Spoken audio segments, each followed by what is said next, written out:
Saudara-saudari yang terkasih, kematian adalah suatu yang tidak terhindarkan. Bahkan bagi kita orang beriman, kematian adalah jalan yang dikehendaki Tuhan menuju kehidupan abadi yang membahagiakan di alam baka saat kita hidup sesuai dengan kehendak Allah di dunia fana ini. Pada suatu saat nanti kita akan mati, entah kapan, kita tidak tahu. Hanya Tuhan yang tahu. Bagaimana saat ini, yang penting adalah kita hidup baik. Sehingga ketika kita mati, masih hidup.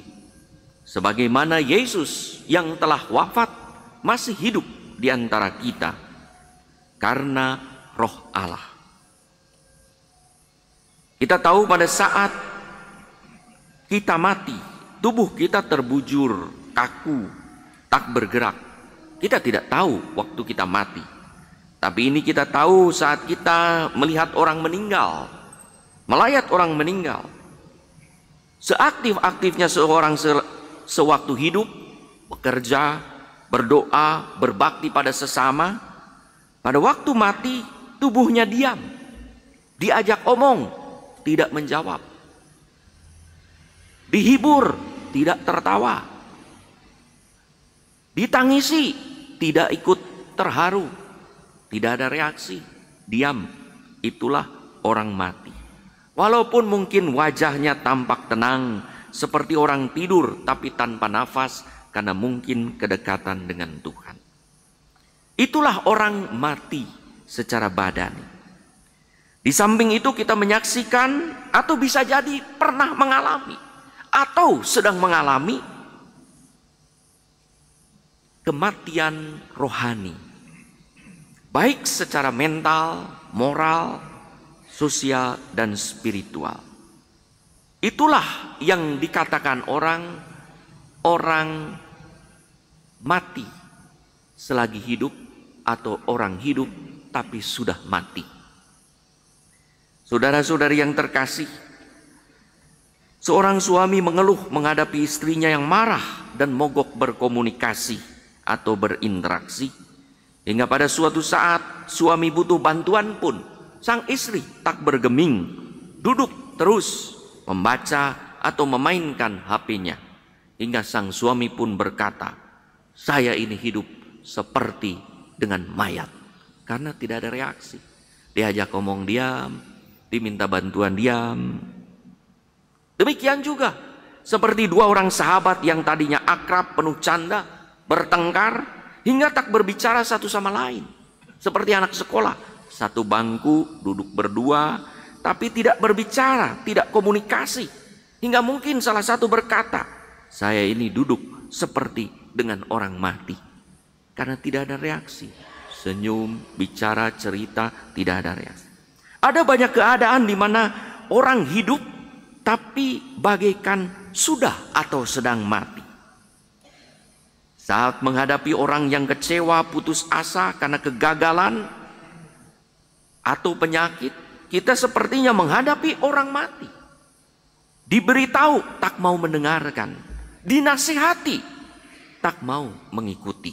Diajak berubah, tak kuat beranjak. Dihibur, tak tergugah. Diberi semangat, malah berteriak, "Saya tak butuh bantuan. Lebih baik saya mati." Dan yang lain menjawab, "Mati sekalian sana."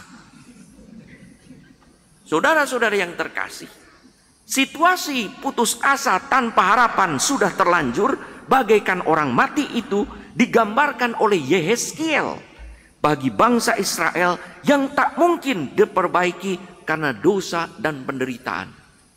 Itulah latar belakang bacaan pertama hari ini, yaitu situasi hancur lebur, luluh lantah, berantakan, tak karuan. Bahkan dikisahkan kalau baca seluruh kitab Yehezkiel 37, mereka itu seperti tulang-tulang kering, berserakan, tak berdaging, tak berbadan, dan tak berroh. Untuk menunjukkan situasi tak ada harapan untuk menata dan menyusun kembali kehidupan. Akan tetapi kuasa Allah dan belas kasih Allah mengatasi kelemahan manusiawi. melampaui pikiran insani, dan memberi jalan keluar dikala terjadi jalan buntu tanpa harapan. Maka sebetulnya di sana dikisahkan turang kering yang tak berdaging sebagai lambang situasi putus asa tersebut, yang tak mungkin dibangkitkan, dihembusi oleh roh ilahi, roh kehidupan yang menjadi harapan, sehingga bangsa Israel muncul harapan baru. Saudara-saudari yang terkasih, dalam Injil hari ini Yesus tampil sebagai pribadi yang penuh kuasa, yang memiliki kehidupan, hingga Lazarus yang sudah mati 4 hari, yang diperkirakan tak mungkin hidup kembali, dibangkitkan oleh Yesus. Dalam kebudayaan zaman Yesus ada keyakinan bahwa jiwa orang meninggal setelah meninggal itu masih ada di antara badan itu. Kan di sini juga ada orang percaya, oh kalau yang meninggal ada di sekeliling ini sekitar 40 hari. Ada orang yang percaya begitu di suatu kebudayaan tertentu di sini. Tapi di Yahudi itu 3 hari itu masih di sana. Maka bisa dipanggil kembali. Maka peristiwa-peristiwa membangkitkan orang mati itu terjadi saat baru saja mati. Tapi kalau sudah 4 hari mati, tidak mungkin ada orang yang bisa mengembalikan roh itu menurut kepercayaan pada zaman jiwa orang meninggal. Tak mungkin ada kebangkitan setelah 4 hari. Maka kalau ada yang bisa membangkitkan setelah 4 hari, pasti bukan manusia biasa, bukan nabi biasa, pasti ini putra Allah.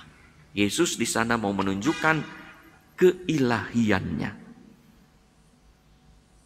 Maka Yesus yang adalah akulah kebangkitan dan hidup, dengan penuh kuasa membangkitkan Lazarus dengan berseru, Lazarus, marilah keluar.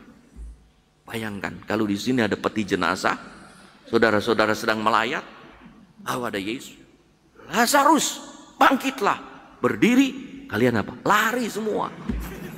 Ya, loncat-loncat itu, lalu mencari siapa dulu yang menyakiti hati, lari semua.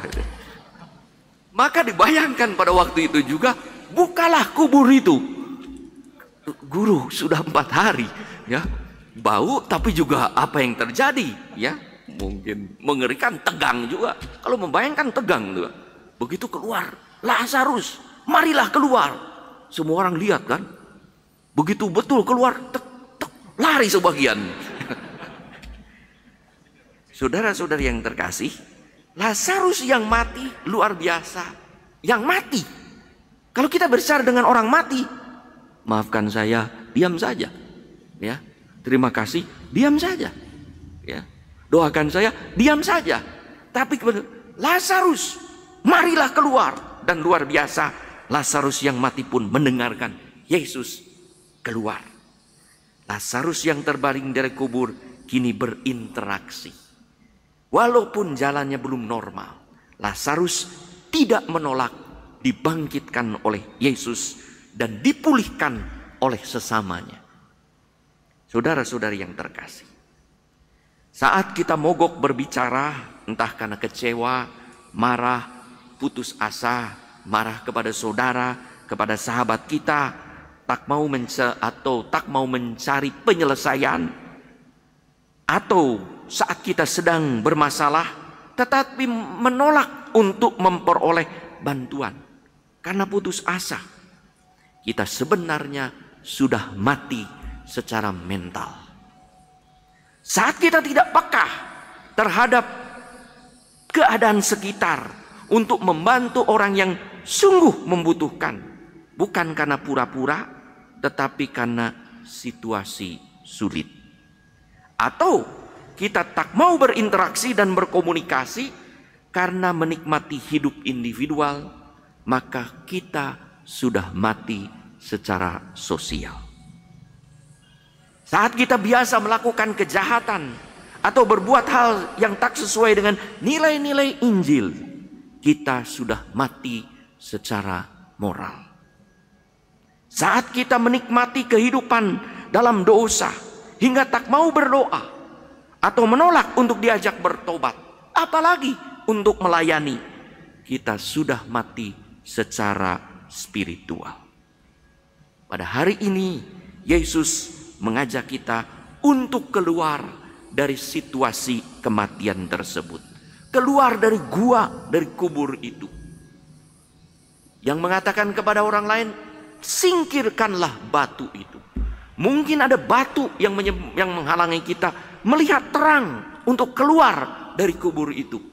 Batu luka batin, batu kesombongan, batu kemunafikan, dan batu-batu lain yang menghalangi kita keluar dari lubang kematian untuk menyongsong kebangkitan dan hidup baru. Dan entah kematian secara mental, moral, spiritual, maupun sosial. Mari kita keluar mendengarkan Yesus yang adalah Aku adalah kebangkitan dan kehidupan.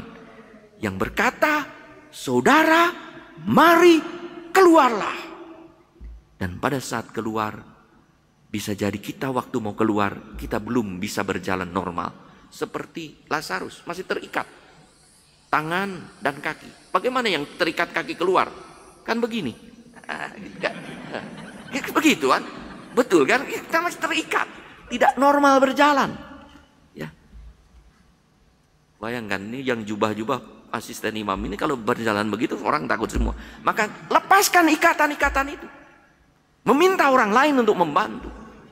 Maka bisa jadi juga Tuhan mengutus orang-orang untuk melepaskan ikatan-ikatan tangan, kaki, badan, kepala yang menutupi pandangan, yang tidak bebas bergerak, supaya kita bebas bergerak, supaya seperti Lazarus bisa berjalan normal kembali.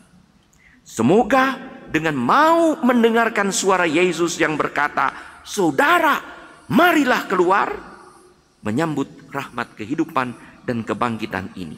Kita keluar dari situasi mati dan siap dibantu sesama yang diutus Tuhan melepaskan ikatan-ikatan badan kita, agar kita bisa hidup normal kembali, penuh semangat, bersukacita sebagai anak-anak Tuhan.